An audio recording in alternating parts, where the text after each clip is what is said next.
بسم اللہ الرحمن الرحیم۔ السلام علیکم ورحمۃ اللہ وبرکاتہ۔ ناظرین کرام، پروگرام بات چیت کے ساتھ میں ہوں آپ کا ہوسٹ عبید الرحمن شفیق۔ ناظرین کرام، جس طرح کہ آپ بخوبی جانتے ہیں کہ ہم پروگرام بات چیت میں معاشرے کے ان مسائل کو ڈسکس کرتے ہیں جن کا تعلق ڈائریکٹ انسانی ذات اور معاشرتی ذات کے ساتھ ہے، اور ہماری کوشش ہوتی ہے کہ معاشرے میں بسنے والے ہر ایک فرد کو یہ بتا سکیں کہ وہ کس طرح معاشرے کی اصلاح میں، اپنی ذاتی اصلاح میں اور اپنی ترقی میں کس طرح سے اپنا کردار ادا کر سکتا ہے۔ اسی سلسلے کی ایک کڑی اور آج کا جو ہمارا پروگرام ہے اس کے جو ہمارے عنوانات ہیں، سب سے پہلا جو ہمارا آج کا ہارڈ کور ٹاپک ہے وہ ہے روہنگیا آ رہا ہے، لیکن اب یہ وقت آ گیا ہے کہ عالمی ادارے جو international law NGOs ہیں، اور اس کے علاوہ جو ایمنسٹی انٹرنیشنل کے علاوہ جو پوری دنیا کے حالات کو مانیٹر کر رہے ہوتے ہیں، وہ تمام کے تمام ادارے اب ان کی طرف سے رپورٹ سامنے آ رہی ہیں اور دنیا اس مسئلے کو اٹھا رہی ہے۔ تو اس حوالے سے ہم بات کریں گے۔ اس موضوع پہ بات کرنے کے لیے ہمیں پاکستان سے جوائن کریں گے ایک بہت ہی معروف نام جناب ڈاکٹر عمیر صدیقی صاحب کا، اور اس کے ساتھ ساتھ ایک روہنگین مسلمان جو ہیں ڈاکٹر عثمان تقی صاحب، وہ ہمیں جوائن کریں گے پاکستان سے۔ اور اس طرح ہمارا جو اگلا ٹاپک ہے وہ بہت ہی سلگتا ہوا ٹاپک ہے، ماحولیاتی آلودگی کی وجہ۔ پاکستان میں اگر ہم بات کریں لاہور شہر کی، تو وہاں پر بہت زیادہ آلودگی بڑھ گئی ہے، اور اس کی وجہ سے ہمیں آئر اور سموگ اور دھند دیکھنے میں آتی ہے، اور اس کی وجہ سے پھر کئی حادثات ہوتے ہیں۔ تو ہم ماحولیاتی آلودگی کے حوالے سے بات کریں گے کہ یہ پوری دنیا کا ایک مشترکہ مسئلہ بن گیا ہے، اور اس وقت دنیا کے اندر کیا اعداد و شمار چل رہے ہیں، اور کون کون سے ممالک ہیں جہاں پر بہت زیادہ ماحولیاتی آلودگی ہے اور کہاں پر کم ہے، انہوں نے کس طرح اس ناسور سے نجات پائی۔ اس حوالے سے ہمیں پاکستان سے جوائن کریں گے محترم جناب عاصم حفیظ صاحب، جو کہ ایک کالمسٹ ہیں، ایک تجزیہ نگار ہیں۔ اور اسی طرح آج کا ہمارا جو آخری ٹاپک ہوگا وہ مصر کے حوالے سے ہوگا کہ مصر میں جو نوزائیدہ وہاں کا جو نیا تجویز کردہ دارالحکومت ہے، وہاں پر وہ اپنے ملک کی سب سے بڑی مسجد بنانے جا رہے ہیں۔ تو ایک دلچسپ رپورٹ ہے، وہ آپ کے ساتھ ہم شامل کریں گے۔ تو جی ناظرین کرام، ہم چلتے ہیں اپنے پہلے ٹاپک کی طرف اور بات کرتے ہیں روہنگیا مسلمانوں کے حوالے سے۔ روہنگیا مسلمانوں کا مستقبل، وہ اپنے مستقبل سے بہت زیادہ مایوس ہے۔ اگر ہم بات کریں سال 2017 کی، تو صرف سال 2017 میں 7 لاکھ سے زائد برمی مسلمان اپنا ملک چھوڑنے پہ مجبور ہو گئے تھے۔ خاص طور پہ جو برما کی ریاست ہے رخائن، وہاں پر ان کے ساتھ اس قدر زیادہ ظلم و جبر کیا جاتا ہے، باقاعدہ طور پہ پورے کا پورا گاؤں اور پورے کی پوری ریاست جو ہے وہ جلا دی گئی، اور وہاں پر لوگوں کو زندہ جلا دیا گیا۔ تو اس قدر انسانیت سوچ سلوک جو ہے وہ برما کی حکومت کی طرف سے کیا جاتا ہے۔ پہل تو یہ ہمیں بتایا جاتا تھا کہ وہاں پہ کچھ گروہ ہیں جو شدت پسند ہیں، وہ اپنی شدت اور اپنے مذہب کی عصبیت کے اندر آ کے وہ اس طرح کی کارروائیاں کرتے ہیں، لیکن اب جس طرح وقت گزر رہا ہے، عالمی ادارے، عالمی تحقیقاتی ادارے اور وہ لوگ جو وہاں سے آئے ہیں، ان سے انٹرویوز ہوئے ہیں، ان سے ملاقاتیں ہوئی ہیں، اس کے بعد عالمی اداروں کو پتہ چلا کہ وہاں پر باقاعدہ طور پہ حکومت ایسے کاموں کی پشت پناہی کرتی ہے، اور باقاعدہ طور پہ جو ایک آخری کانفرنس ہوئی ہے اس میں جو روہنگیا کی فوج ہے اس کے ایک جرنیل نے باقاعدہ طور پہ یہ اعتراف کیا ہے کہ جو ان کی ایک ریاست ہے وہاں پر جو مسلمانوں کی نسل کشی کی گئی ہے، اس میں باقاعدہ طور پہ جو برمی فوج ہے وہ شامل ہوئی ہے۔ اور اسی طرح ایمنسٹی انٹرنیشنل کے مطابق میانمار فوج کے 7 جرنیل مسلمانوں کے خلاف تشددانہ کارروائیاں اور جو نسل کشی کی جا رہی ہے مسلمانوں کی، اس کے باقاعدہ طور پہ ماسٹر مائنڈ ہے، اس کی پشت پناہی کر رہے ہیں۔ ایمنسٹی انٹرنیشنل کی طرف سے جو برما کی خاتون رہنما تھی سان سوچی، ان کو باقاعدہ طور پہ جمہوریت اور انسانی رواداری کے حوالے سے ایک امن ایوارڈ سے نوازا گیا تھا، لیکن اب ایمنسٹی انٹرنیشنل نے یہ فیصلہ کیا ہے کہ جب یہ رپورٹس اور یہ تحقیقات ان کے سامنے آئی ہے، وہاں پہ لوگوں کے سے انہوں نے جو بات کی ہے، اس کے بعد انہوں نے یہ فیصلہ کیا ہے کہ یہ ایوارڈ ان سے باقاعدہ طور پہ ہم اب واپس لے لیں گے۔ تو اس حوالے سے ہم بات کریں گے، ہمارے ساتھ پاکستان سے موجود ہوں گے جناب ڈاکٹر عمیر صدیقی صاحب، اور اسی طرح ہمیں ایک برمی مسلمان جو ہے ڈاکٹر عثمان تقی رشید صاحب، وہ بھی جوائن کریں گے۔ تو اگر ہم بات کریں روہنگیا کے مسلمانوں کی، تو ان کے اوپر یہ مظالم کی جو وجہ ہو رہی ہے، اس کی بنیادی وجہ کیا ہے، کیوں ان کے اوپر اتنا ظلم کیا جا رہا ہے؟ عام طور پہ اس کو عالمی حوالے سے ایک یہ رنگ دیا جاتا ہے کہ وہاں پر جو برما کے رہنے والے لوگ ہیں وہ وہاں کے رہائشی نہیں ہیں، ان کو باقاعدہ طور پہ وہاں کا رہائشی نہیں تسلیم کیا جاتا، جبکہ برمی جو لوگ ہیں وہاں کے، ان کا یہ کہنا ہے کہ ہمارے آباء و اجداد، بلکہ آباء و اجداد سے بھی جو ہماری پہلے کی پیڑھی ہے، جو پہلے کی نسل ہے، وہ باقاعدہ طور پہ یہاں پہ آباد ہے اور وہ برس ہا برس یہاں پر رہ رہے ہیں۔ تو اس وقت جو برمی قوم ہے، یہ دنیا کی سب سے، آپ سمجھ لیں کہ بدقسمت قوم ہے۔ ان کے پاس نہ ان کو برما ان کو قبول کر رہا ہے، نہ برمی حکومت ان کو قبول کر رہی ہے، اور یہ مجبور ہیں اس وقت کیمپوں پہ رہنے میں، ہجرت کرنے پہ. جب ہجرت کرنے کے لیے ان کے قریب جو ملک لگتا ہے وہ بنگلہ دیش ہے، تو جب بنگلہ دیش کا رخ کرتے ہیں تو وہاں پر بنگلہ دیش حکومت کی طرف سے ان کے لیے دروازے بند کر دیے جاتے ہیں. اور ہمیں کئی بار یہ بھی دیکھنے میں آیا کہ بیچارے کئی ہزار معصوم، جن میں بچے بھی ہیں، جن میں بوڑھے بھی ہیں، جن میں نوجوان بھی ہیں، وہ بیچارے باقاعدہ طور پہ سمندر کے اندر، سمندر میں ڈوب کے وہاں پر مر گئے. تو یہ ایک وحشت ناک صورتحال ہے، اور پوری عالمی برادری اس حوالے سے بہت دیر تک خاموش رہی ہے. لیکن حالیہ جو public international law and policy group, international ایک گروپ ہے جو لا اینڈ پالیسیز کے حوالے سے دنیا کو مانیٹر کرتا ہے، ان کی رپورٹ آئی ہے، اور انہوں نے رپورٹ کے اندر یہ کہا ہے کہ جو برما کی ریاست رخائن ہے اس میں جو مظالم ہوئے ہیں اس کے اوپر ایک فوجی تحقیقاتی ٹریبیونل بننا چاہیے. اور انہوں نے باقاعدہ طور پہ یہ انکشاف کیے ہیں کہ برما کی جو فوج ہے اور برما حکومت ہے، اس حوالے سے وہ ان جنگی جرائم کا وہ شکار ہوئی ہے، اور انہوں نے باقاعدہ طور پہ ان جرائم کی جو ہے وہ پشت پناہی کی ہے. اسی کے اوپر بات کریں گے. ہمارے ساتھ اس وقت پاکستان سے ٹیلی فون کال لائن پہ موجود ہیں محترم جناب ڈاکٹر عمیر صدیقی صاحب. السلام علیکم ڈاکٹر صاحب. وعلیکم السلام ورحمۃ اللہ. بہت نوازش ڈاکٹر صاحب اپنا وقت دینے کے لیے. ڈاکٹر صاحب ہم برما کے حوالے سے بات کر رہے ہیں کہ برما کے اوپر بہت دیر سے مظالم چلتے آ رہے ہیں، لیکن مسئلہ یہ ہے کہ ان کو دنیا کی نہ تو کوئی حکومت قبول کرنے کے لیے تیار ہے، اور اب تو عالمی ادارے جو بہت دیر سے خاموش تھے انہوں نے بھی اپنی خاموشی توڑ دی ہے. انہوں نے باقاعدہ سی رپورٹس آ گئی ایمنسٹی انٹرنیشنل کی اور PILP کی کہ وہ کہہ رہے ہیں باقاعدہ طور پہ جو وہاں کی فوج ہے وہ مسلمانوں کی نسل کشی کرنے کے لیے وہاں پر ان کی پشت پناہی کر رہی ہے. بسم اللہ الرحمن الرحیم. بین الاقوامی ادارے برما کے مظلوم مسلمانوں کو دنیا کی سب سے زیادہ مظلوم ترین قوم قرار دے چکے ہیں، اور ان کے بارے میں تمام بین الاقوامی اداروں کا اس بارے میں اتفاق ہے کہ they are the most persecuted and oppressed community in the world. آپ اندازہ کیجئے کہ تقریباً اس صوبے کی، میانمار کے صوبے ارکان کی اکثریت کی آبادی تقریباً 40 لاکھ پر مشتمل ہے، اور عالمی تجارت کے لیے جو اہمیت گوادر پورٹ کی پاکستان کے لیے وہی بھارت کے لیے صوبہ ارکان کے لیے. اور تقریباً 1948 کی یعنی کولونائزیشن کے بعد سے، آزادی کے دور سے لے کر تاحال ان مسلمانوں کو انتہائی بدترین ظلم اور ستم کا نشانہ بنایا جا رہا ہے. یہاں پر میں اقوام متحدہ کے سربراہ بان کی مون کے اس جملے کو دہرانا چاہتا ہوں کہ جب انہوں نے سیریا کے حوالے سے مسلمانوں کی نسل کشی دیکھی تو کہا کہ راونڈا کے بعد اب ہم دیکھتے ہیں کہ 3 برس سے شامی بحران کا حل تلاش نہیں کر سکے، اور یہ عالمی برادری کے لیے ایک انتہائی شرمناک بات ہے. افسوس کی بات یہ ہے کہ برما میں جس کو میانمار کہا جاتا ہے، تقریباً 7 لاکھ سے زائد مسلمانوں کو کشت خون ہو چکا ہے، اور تقریباً یعنی تمام ہی ادارے اس بات کا اعلان کر رہے ہیں کہ یہ مسلم جینوسائیڈ ہے. اور اس میں آپ ہیومن رائٹس واچ کی آپ رپورٹ اٹھا کر دیکھیے، تمام بین الاقوامی ادارے یہی بات کر رہے ہیں. تو میں سمجھتا ہوں کہ اس میں خاص طور پر جو امت مسلمہ جو اس وقت پوری دنیا کے اندر جس طرح سے پرسیکیوشن کا وہ شکار ہے، اور جس طرح سے ان کو مظالم کا نشانہ بالخصوص 9/11 کے بعد بنایا جا رہا ہے، تو جب تک مسلمان متحد ہو کر کسی اپنے ہی ذاتی سطح کے پلیٹ فارم سے کوئی بات نہیں کریں گے، اس وقت تک عملی طور پر ان مظالم کو ختم کرنا تقریباً ناممکن ہو چکا ہے. یہاں پر ایک بات بڑی قابل توجہ ہے کہ ساؤتھ افریقہ کے اگر آپ آرچ بشپ کو دیکھیں تو وہ بھی آنگ سان سوچی کو خط لکھ چکے ہیں کہ جناب یہ غیر انسانی عمل ہے جو اس وقت کیا جا رہا ہے. دلائی لاما نے، جو بدھسٹ مذہب کے سب سے بڑے اس وقت رہنما ہیں، وہ اس حوالے سے بہت ہی افسوس کا اظہار کر چکے ہیں. آپ اندازہ کیجئے کہ کس طرح سے ایک بدھ مت کے ماننے والے شخص نے جو ایشین ورائتھوں نے کس انداز سے یہاں پر مسلمانوں کو کشت خون کرنے کے لیے اس نے لوگوں کو اس لہر کے اوپر لگا رکھا ہے. لیکن قابل توجہ بات یہ ہے کہ برما کے اندر جو پریویلنگ ریلیجن ہے وہ بدھزم ہے. بدھزم کی یہ تعلیمات نہیں ہے. بدھزم کی تعلیمات کو غلط انداز سے اس وقت پیش کرنے کی کوشش کی جا رہی ہے، اور خاص طور پر میں سمجھتا ہوں کہ اگر دلائی لاما کو اس میں بیچ میں انوالو کیا جائے، اور خاص طور پر اگر مسلمان جو بدھسٹ مذہب کے ماننے والوں کے ساتھ جو دیگر مذاہب کے ماننے والے افراد ہیں، اگر ان کو بیچ میں انوالو کیا جائے تو یقینی طور پر اس میں بہتر انداز سے کوئی نتیجہ نکالا جا سکتا ہے. آپ دیکھیے کہ قرآن مجید میں خود اللہ تعالیٰ نے فرمایا کہ وَمَا لَكُمْ لَا تُقَاتِلُونَ فِي سَبِيلِ اللَّهِ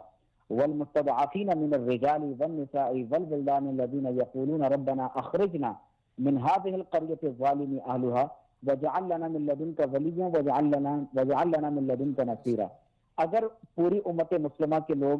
اسی انتظار میں رہیں گے کہ ابھی ہمارے گھر میں آگ نہیں لگی، تو یقیناً وہ آگ جو اس وقت مڈل ایسٹ میں آپ دیکھ رہے ہیں کہ مسلم ممالک میں لگی ہوئی ہے، کشمیر، برما اور افغانستان، عراق اور دیگر خطوں میں لگی ہوئی، تو یقیناً وہ آگ پھر ہمارے گھروں تک بھی پہنچے گی۔ ڈاکٹر صاحب یہاں پر کچھ لوگوں کا یہ بھی خیال ہے کہ باقاعدہ طور پہ جن ریاست کے اندر مسلمان موجود ہیں وہاں پر کچھ سونے کی کھدانیں ہیں، اور اس طرح پھر کچھ وہاں پہ پیٹرولیم کے ذخائر ہیں، اور اس طرح جیسے آپ نے ذکر کیا کہ رخائن ریاست جو ہے وہ جس طرح پاکستان کے لیے گوادر پورٹ اہمیت رکھتی ہے، اس طرح انڈیا کے لیے وہ اہمیت رکھتی ہے، تو وہاں پر کیا ان جگہوں کو صاف کرنے کے لیے بھی کوئی سیاسی عمل بھی پیچھے ہو سکتا ہے؟ دیکھیے، منموہن سنگھ نے جب 2012 میں جہاں کا دورہ کیا ہے، اس کے بعد سے جہاں باقاعدہ فسادات شروع ہوئے ہیں، اور خود باقاعدہ مختلف اخبارات کے اندر یہ خبریں شائع ہو چکی ہیں کہ تقریباً 40 لاکھ مسلمان افراد کو صفحتی سے مٹانے کی کوشش کی جا رہی ہے، اور باقاعدہ یہ پاکستان کے ایک وقی اخبار نوائے وقت کے اندر 1 جون 2013 میں یہ خبر باقاعدہ شائع ہوئی تھی۔ اور آپ اس سے اندازہ کر لیجیے کہ حضرت گوتم بدھ، جن کے بارے میں بعض اسکالرز یہ بھی کہتے ہیں کہ شاید وہ اللہ تبارک و تعالیٰ کے نبی ہوں، جن کو صدارت کے نام سے یاد کیا جاتا ہے، ان کی پوری فلسفی یہی ہے کہ انسان اپنی خواہشات کی بنا پر دکھ اٹھاتا ہے، اور اس کو دکھ اور تکلیف کو ختم کرنے کی کوشش کرنی چاہیے۔ ڈاکٹر صاحب یہ آپ نے ابھی ذکر کیا، میں ذرا اس سے تھوڑی تفصیل جاننا چاہوں گا کہ جو گوتم بدھ کے حوالے سے آپ نے ذکر کیا، کچھ اسکالرز کا کہنا ہے کہ شاید وہ نبی بھی تھے، اس حوالے سے ذرا کچھ تفصیلات ذرا بتائیے گا۔ دیکھیے، بدھ مت کے جو پیروکار ہیں وہ صدارت، جنہیں گوتم بدھ کہا جاتا ہے، انہیں اپنا پیشوا سمجھتے ہیں، اور حضرت مسیح علیہ السلام سے تقریباً 500 سال قبل کپل وستو نیپال کی ایک ریاست ہے، وہاں ان کی دستخط ہوئی۔ ڈاکٹر محمد حمید اللہ کی رائے یہ ہے کہ قرآن مجید میں جن کو ذوالکفل کہا گیا، تو ہو سکتا ہے کہ کپل سے قتل ہو گیا ہو، اور کفل والی ریاست کے رہنے والے جو شخص تھے ان کو ذوالکفل کے طور پر قرآن مجید میں یاد کیا گیا، اور ان کی جو مذہبی کتابیں ہیں یہ 3 baskets of law یا 3 پتاکا کہلاتی ہیں۔ تو اس حوالے سے اگر آپ ان کے خاص طور پر سچائی کے 8 اصولوں کا مطالعہ کریں کہ کس انداز سے وہ صحیح علم، عقیدہ، صحیح ارادہ اور صحیح عمل اور صحیح سلوک اور کوشش اور یادداشت اور اس کی فکر کی بات کرتے ہیں، تو یقینی طور پر اس مسئلے کو مذہبی بنیادوں پر حل کرنے کی بھی کوشش کی جا سکتی ہے۔ اور یہاں پر میں خاص طور پر ریلیجن کے حوالے سے آپ نے بات کی ہے، تو میں توجہ دلانا چاہوں گا، میں دوبارہ یہ بات ریپیٹ کر رہا ہوں کہ جو دلائی لاما ہیں، جو اس وقت پوری بدھسٹ دنیا کے سب سے بڑے جو رہنما کیے جاتے ہیں، وہ بار بار اس پورے ہونے والے ظلم کی مذمت بھی کر چکے ہیں، اور وہ اپنے ان خیالات کا اظہار بھی کر چکے ہیں کہ نبی کریم صلی اللہ تعالیٰ علیہ وسلم is the best example for entire humanity. تو اگر اس مسئلے کو مذہبی بنیادوں پر حل کرنے کی کوشش کی جائے تو یقینی طور پر اس میں ایک بہت بڑا کردار ادا کیا جا سکتا ہے۔ اچھا ڈاکٹر صاحب، اگر ہم دیکھیں جو ہماری مسلم حکومتیں ہیں اور اس میں بہت مقتدر حکومتیں بھی ہیں اور بہت طاقتور بھی ہیں، لیکن ہمیں یہ دیکھنے میں نظر نہیں آیا کہ کسی حکومت کی طرف سے کوئی باقاعدہ طور پہ کوئی عملی کارروائی کی گئی ہو یا آواز اٹھائی گئی ہو، تو اس میں پاکستان اپنا کیا کردار ادا کر سکتا ہے اور پاکستانی لوگوں کو آپ کیا پیغام دینا چاہیں گے؟ دیکھیے، سب سے اہم بات یہ ہے کہ مسلمان اس وقت پوری دنیا میں پس رہے ہیں، اور جب تک یہ باہمی طور پر مل کر ایک دوسرے کے ساتھ ان مظالم کا مقابلہ نہیں کریں گے، اس وقت تک اس کا درست طور پر مقابلہ نہیں کیا جا سکتا۔ میں یہ سمجھتا ہوں کہ ہماری حکومت نے جس خوبصورتی کے ساتھ خاص طور پر توہین رسالت کے مسئلے پر وزیر اعظم عمران خان صاحب نے آواز اٹھائی ہے، اور جس انداز سے پاکستان میں ایک نئی اسٹرینتھ اور پوٹینشیلٹی کے ساتھ لوگ آگے بڑھنے کی کوشش کر رہے ہیں نئی قیادت کے ساتھ، تو میں سمجھتا ہوں کہ پاکستان ایک بہت مضبوط پوزیشن میں ہے، اور یقیناً اگر ہم دنیا کی کسی بھی فورم پر کوئی بات کہیں گے تو اس آواز کو بہت توجہ کے ساتھ سنا جائے گا۔ اس حوالے سے وزارت خارجہ کی جانب سے بھی کوشش کی جا سکتی ہے، اور جب تک بڑے پیمانے پر ایک بہت ساؤنڈ اینڈ لاؤڈ وائس کے اندر احتجاج نہیں کیا جائے گا، اس وقت تک یقیناً اس حوالے سے کوئی مثبت پیش رفت نہیں ہو سکتی۔ افسوس کی بات یہ ہے کہ وہ خاتون جو دنیا کے بدترین اس وقت مظالم کے اندر شامل ہے، تو ایسے لوگوں کو باقاعدہ جو ہے وہ نوبیل پرائز تک دے دیا جاتا ہے، اور انہی لوگوں کو پرامن ہونے کا داعی بھی کہا جاتا ہے۔ تو میں سمجھتا ہوں کہ اگر حکومت پاکستان جس طرح سے ماضی میں بھی اپنی اسٹرینتھ کا اظہار کر چکی ہے، اور یقیناً اگر حکومت پاکستان عالمی سطح پر اقوام متحدہ میں اور خاص طور پر OIC میں اور پھر براہ راست بھی اگر اپنے خارجی جو ان کے تعلقات ان کو استعمال کرتے ہوئے کوئی آواز بلند کرے تو یقیناً اس کے مثبت اثرات ضرور ہیں۔ ڈاکٹر صاحب جو حالیہ رپورٹس آئی ہیں اس کے مطابق جو آنگ سان سوچی تھی ان کو ایمنسٹی انٹرنیشنل کی طرف سے نوبل پرائز دیا گیا تھا، لیکن ابھی جو حالیہ رپورٹ آ رہی ہیں انہوں نے یہ فیصلہ کر لیا کہ وہ امن ایوارڈ ان سے وہ واپس لینے کے لیے تیاریاں کر رہے ہیں کہ ان سے باقاعدہ طور پہ یہ ایوارڈ واپس لیا جائے۔ دیکھیے یہ اتنی سادہ بات نہیں ہے کہ آپ نے ایک خاتون کو آپ نے پہلے نوبل پرائز دیا اور اس کے بعد آپ نے وہ پرائز اسے واپس لے لیا۔ بات یہ ہے کہ یہ جو 7 سے 8 لاکھ مسلمانوں کا کچھ تو خون کیا جا رہا ہے، ان کے جسموں کے ٹکڑے کیے جا رہے ہیں، ان کے بچوں کو ان کے سامنے ٹکڑے ٹکڑے کر کے آگ کے اوپر نعوذ باللہ من ذالک بھونا جا رہا ہے، تو کیا اس کا یعنی رد عمل عالمی برادری کی طرف سے صرف یہ ہونا چاہیے کہ اس سے وہ پرائز واپس لے لیا جائے؟ تو میں یہ سمجھتا ہوں کہ اس وقت انسانیت ڈوب رہی ہے، انسانیت مر رہی ہے۔ Amnesty international, human rights watch اور اقوام متحدہ کے تمام ادارے اس وقت یہ بات کر رہے ہیں کہ فسادات ہو رہے ہیں اور یہ مسلم جینوسائیڈ ہے، وہاں پر کسی اور کمیونٹی کے لوگوں کو نہیں مارا جا رہا۔ تو اس انداز سے اگر اقوام متحدہ اور تمام بین الاقوامی ادارے سنجیدہ کوشش نہیں کریں گے تو یاد رکھ لیں کہ پھر جب انسانیت کی تذلیل ہوتی ہے تو پھر کسی کا گھر باقی نہیں رہتا،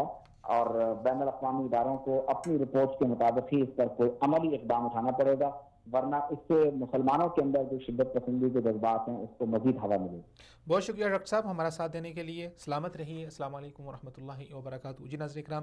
یہ تھے ڈاکٹر عمیر صدیقی صاحب جنہوں نے اپنی قیمتی آراء سے نوازا اور بہت اچھی گزارشات انہوں نے کی۔ ناظرین کرام، یہاں پر ہم نے ایک چھوٹی سی ڈاکومنٹری، ایک فوٹیج تیار کی ہے آپ کے لیے۔ میں ڈاکٹر صاحب سے گزارش کروں گا کہ ذرا اس فوٹیج کو چلائیں اور پھر اس کے بعد آپ سے دوبارہ ملتے ہیں۔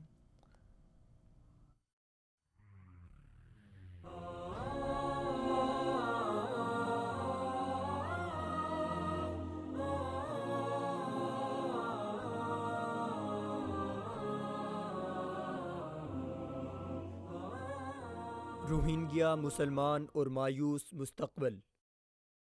پیر 3 دسمبر کو قانونی شعبہ سے منسلک انسانی حقوق کے group international public law and policy نے اپنی ایک جاری کردہ رپورٹ میں کہا ہے کہ میانمار کی فوج مبینہ طور پر روہنگیا مسلمانوں کے خلاف جنگی جرائم، نسل کشی اور انسانیت کے خلاف جنگی جرائم جیسے سنگین جرموں کا ارتکاب کر چکی ہے۔ It is clear from our intense legal review that there is in fact a legal basis to conclude that the Rohingya were the victims of war crimes, crimes against humanity, and genocide. یہ report بنگلہ دیش میں مقیم 1000 سے زائد Rohingya مہاجرین کے interviews پر مشتمل ہے، جس میں اس گروپ کا دعویٰ ہے کہ میانمار کی فوج روہنگیا مسلمانوں کے خلاف سخت جنگی جرائم کا ارتکاب کر چکی ہے۔ اس گروپ نے عالمی برادری سے اپنی سفارش میں کہا ہے کہ رخائن ریاست میں برپا شدہ انسانی المیہ کی تحقیقات کے لیے ایک فوجداری ٹریبونل قائم کیا جائے تاکہ ان جرائم میں ملوث افراد کو قرار واقعی سزا دلوائی جا سکے۔ رپورٹ میں مزید کہا گیا ہے کہ اس معاملے پر یا تو علیحدہ طور پر کوئی خصوصی ٹریبونل قائم کیا جائے جو ذمہ داروں کا تعین کر کے سزا دے سکے، یا پھر یہ معاملہ بین الاقوامی فوجداری عدالت کے سپرد کیا جائے تاکہ ذمہ داروں کے تعین کے ساتھ ساتھ ان کو سزا دینے کے لیے راہ ہموار کی جا سکے۔ اس سے پہلے رواں سال کے ابتدا میں میانمار کی فوج نے پہلی دفعہ اعتراف کیا تھا کہ انڈن نامی گاؤں میں فوج نے روہنگیا مسلمانوں کے قتل عام میں حصہ لیا تھا۔ 2017 کو ماہ اگست کے بعد 7 لاکھ سے زائد روہنگیا مسلمانوں نے جان بچاتے ہوئے پڑوسی ملک بنگلہ دیش ہجرت کی تھی۔ ان مہاجرین نے گاؤں نظر آتش کرنے، گھروں کو تباہ کرنے اور لڑکیوں کے ریپ کی کہانیاں سنائی تھیں، جس کے بعد غیر ملکی معائنہ کاروں اور صحافیوں نے متاثرہ جگہ جانے کی کوشش کی تھی، لیکن انتہا پسند بدھ مت حکومت نے معائنہ کاروں اور صحافیوں کو متاثرہ جگہوں تک رسائی نہیں دی تھی۔ میانمار کی اراکان ریاست میں آباد روہنگیا مسلمان دنیا کی مظلوم ترین نسل ہے، جن کے پاس کوئی شہریتی شناخت نہیں اور نہ ہی ان کو کوئی ملک اپنانے کے لیے تیار ہے۔ میانمار کی متعصب بدھ مت حکومت ان کو بنگلہ دیشی مہاجر قرار دے رہی ہے، جبکہ بنگلہ دیش بھی ان کو اپنانے کے لیے تیار نہیں ہے، جس کی وجہ سے دنیا کی یہ مظلوم ترین قوم اپنی پہچان حاصل کرنے میں ناکام ہے۔ اقوام متحدہ اور عالمی طاقتیں مذمت سے آگے کوئی اقدام نہیں اٹھا رہی تاکہ شدید بحران کے شکار اس اقلیت کو کوئی محفوظ مستقبل دیا جا سکے۔ چاہیے تو یہ تھا کہ اس اقلیت کے لیے محفوظ حل نکالا جاتا، لیکن اس کے برعکس بنگلہ دیشی حکام مہاجرین کو واپس میانمار بھیجنے کی کوشش کر رہے ہیں، جس کی وجہ سے مہاجرین کی صفوں میں اضطراب اور خوف پایا جاتا ہے۔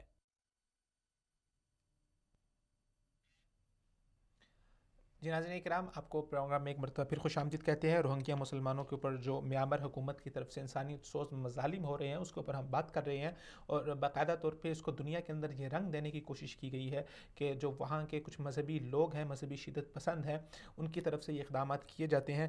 لیکن اب دنیا کے سامنے حقیقت اور کھل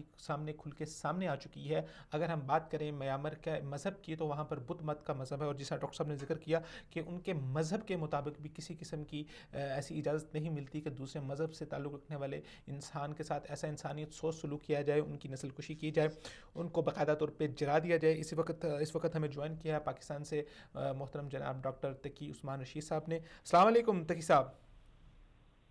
وعلیکم السلام ورحمۃ اللہ وبرکاتہ۔ مولانا، ہم بات کر رہے ہیں جو میانمار حکومت کی طرف سے روہنگیا مسلمانوں پر مظالم ڈھائے جا رہے ہیں، اس حوالے سے یہ مظالم کا سلسلہ چلتا آ رہا ہے بہت دیر سے، لیکن اس کی بنیادی اصل وجوہات ابھی تک صحیح طریقے سے لوگوں کو سمجھ نہیں آ رہی۔ کچھ لوگ کہہ رہے ہیں کہ یہ سیاسی وجوہات ہے، کچھ کہہ رہے ہیں کہ وہاں کے جو شدت پسند لوگ ہیں، مذہبی لوگ ہیں، ان کی طرف سے یہ اقدامات کیے جا رہے ہیں، اور اب جو انٹرنیشنل میڈیا ہے اور جو انٹرنیشنل ادارے ہیں وہ اس کا ایک اور رخ، سیاسی رخ جو ہے وہ ہمیں دکھا رہے ہیں کہ باقاعدہ حکومت اور وہاں کی فوج اس کے اندر ملوث رہی ہے۔ تو آپ باقاعدہ طور پہ آپ نے وہاں کے لوگوں کے ساتھ آپ کے رابطے ہیں، آپ ان کے ساتھ آپ کی بات چیت ہوتی ہے، تو اس حوالے سے بتائیے گا کہ اصل گراؤنڈ ریئلٹی ہے کیا؟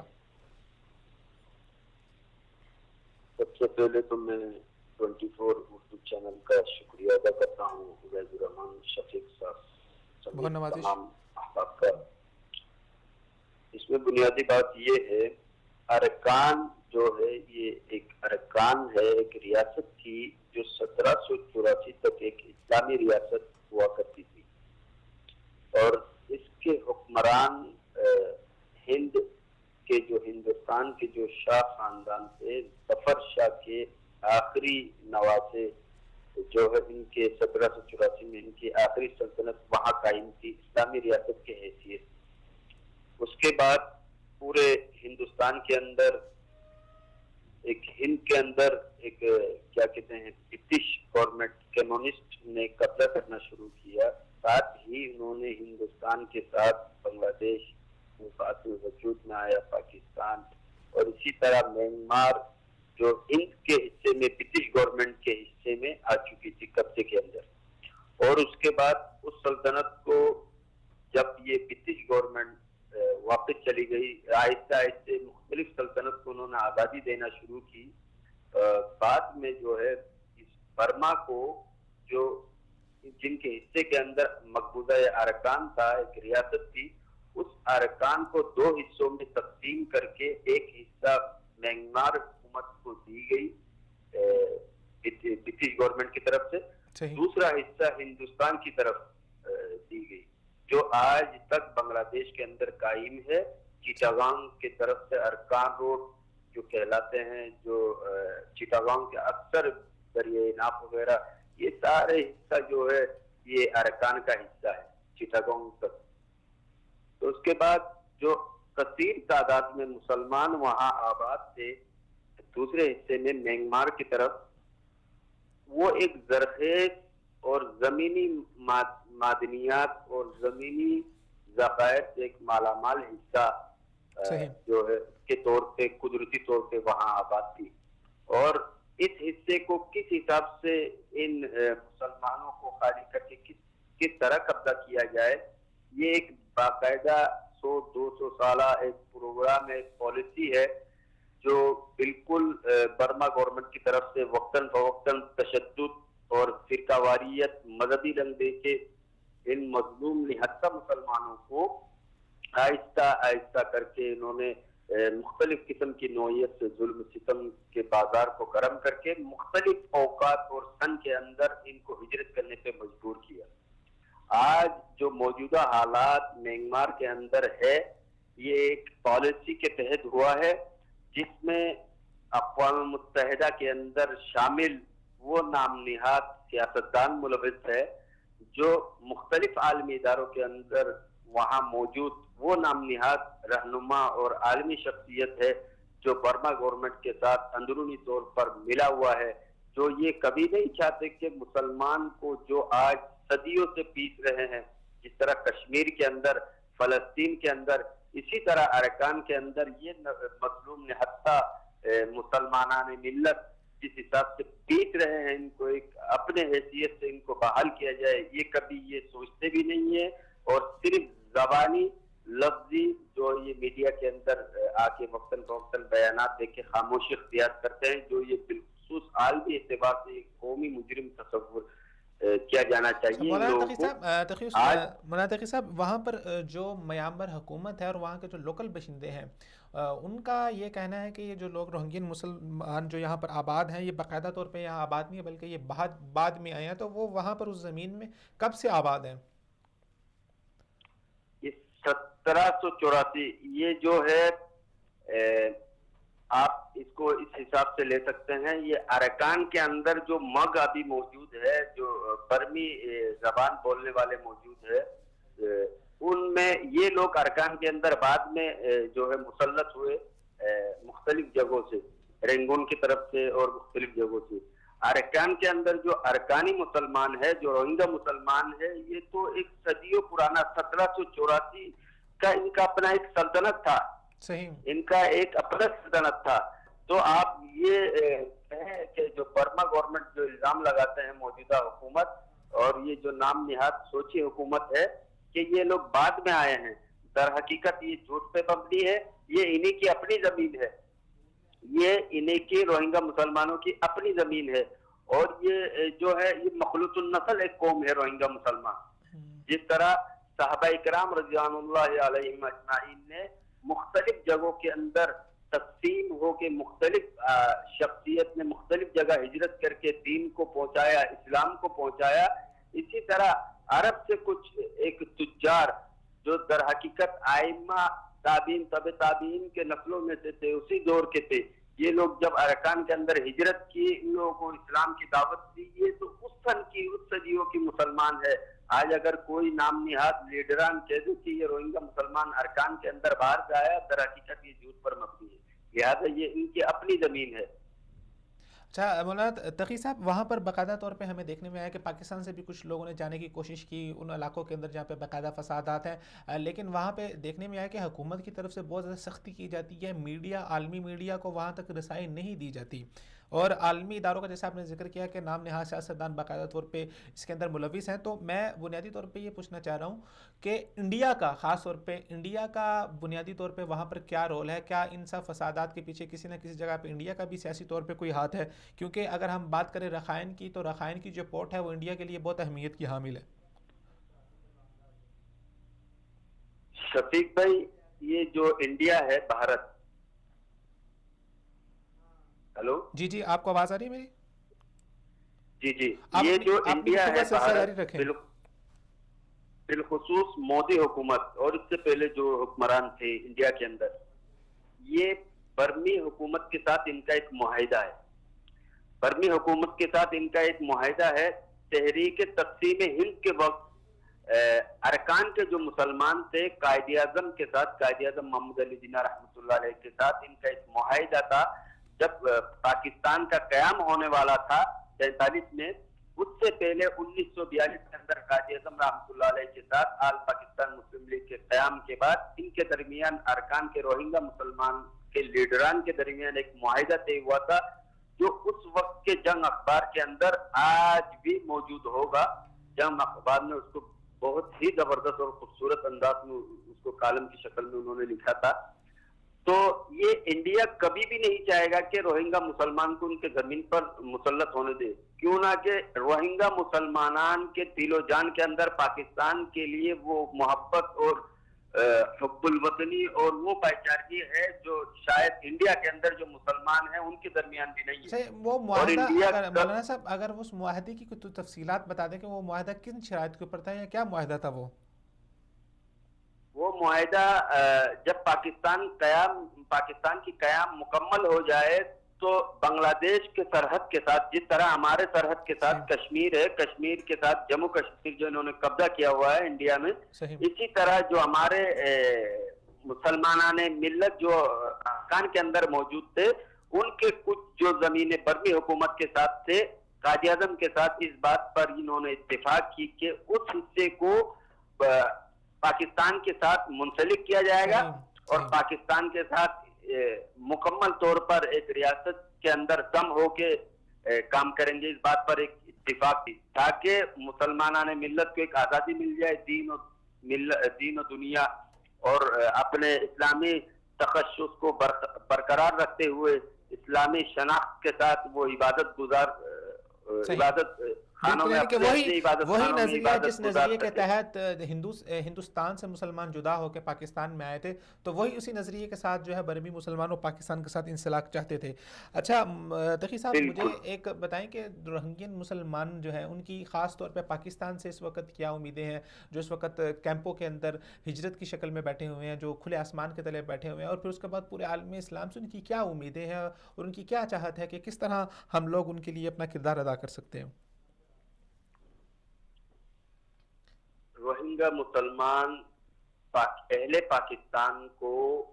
اپنے بھائی تصور کرتے ہیں. جس طرح ہم اہل پاکستان کشمیر کو ہم شیرت کے درجہ دیتے ہیں, اسی طرح ارکان کے مسلمان روہنگا مسلمان پاکستان کو اپنے شیرت کہتے ہیں. اور آپ یہ دیکھیں اتنا دور جانے کی ہمیں ضرورت نہیں ہے. 1965 کی جو جنگ ہے اس جنگ کے اندر افواج پاکستان کے ریکارڈ میں, اداروں کے ریکارڈ میں, اہل پاکستان کے بڑے بڑے سیاستدانوں کے علم میں, بڑے بڑے جرنیلوں کے علم میں آج تک وہ معلومات اور مکمل ریکارڈ ان کے اندر ہے. 65 کی جنگ پہ روہنگا مسلمانوں نے جو قربانیاں دی پاکستان کے لیے وہ ایک تاریخ ہے. اور اسی درمیان جو سانحہ 1971 میں ہمارے کلیجے سے ہمارے جسم کے ایک حصے کو کاٹ کر انڈیا نے بنگلہ دیش کے نام سے وجود میں جو پاکستان کے اوپر مسلط کیا, اس دوران بھی افواج پاکستان کو سہارا دینے والا, افواج پاکستان کے شانہ بشانہ پاکستان کی حرمت و عزت کے لیے قربانی دینے والا یہی روہنگا مسلمان تھے. آج وہ امیدیں یہ لگاتے ہیں کہ ہم اپنے بھائیوں کے لیے ہم نے اتنے قربانیاں دی, ہمارے بھائی آج ہمارے لیے کیا کر رہے ہیں. پاکستان کو بالخصوص جو اس وقت روہنگا مسلمان اپنی امیدیں باندھ رہے ہیں, ہمارے جنرل راحیل شریف صاحب اسلامی نیٹو کے سربراہ کی حیثیت سے الحمدللہ کام کر رہے ہیں. اسلامی نیٹو کے وجود اور قیام ہو چکا ہے, وہ اپنے حساب سے کام کر رہے ہیں. روہنگا مسلمانوں کا ایک ہی اعلان ہے کہ ہمارے نیٹو, ہمارے اسلامی نیٹو ہمارے لیے آئے, ہماری عزت و حرمت کو بچائیں, ہمیں اپنے دین اور ہماری شناخت کو جو یہ بجانے کی کوشش کر رہے ہیں انڈیا کے راہ اور کیا کہتے ہیں بنگلہ دیش کے نام نہاد حکمران اور برمی گورنمنٹ, ان سے ہمیں چھٹکارا دلائے تاکہ ہم اپنے حیثیت سے آزادی گزار سکے. اور میں اس کے ساتھ ساتھ صرف مختصر سی وقت کے حکمران سے یہی اپیل کروں گا, خدارا اللہ پاک نے آپ کو, عمران خان صاحب آپ کو اللہ پاک نے عزت دی ہے, وزارت عظمیٰ آپ کو دی ہے, آپ اپنے اہل وزراء کے ساتھ, آپ اپنے اداروں کے ساتھ مل کر ان مسلمانوں کو اپنی جگہوں پہ دوبارہ بحال کریں. کل قیامت کے دن اللہ پاک ہم سب کو جب پوچھیں گے, جب محشر کے روز ہم سب سے حساب کتاب ہوں گے, ہم سب سے اپنے اپنے حساب سے سوالات اٹھیں گے, تو ہم تاکہ سرخرو ہو سکے ان مسلمانوں کے لیے آواز حق کو ہمیں بلند کرنا چاہیے. اور الحمدللہ اہل پاکستان ہر وقت ہر گھڑی مختلف مذہبی اور سیاسی تنظیمیں آواز حق کو بلند کرتی ہے. میں اس پہ شکریہ ادا کرتا ہوں, اور آئندہ بھی ہمیں اس طرح کچھ عملی اقدامات کرنی چاہیے تاکہ یہ مسلمان اپنے وجود اور اپنی جگہ پہ بحال ہو سکے.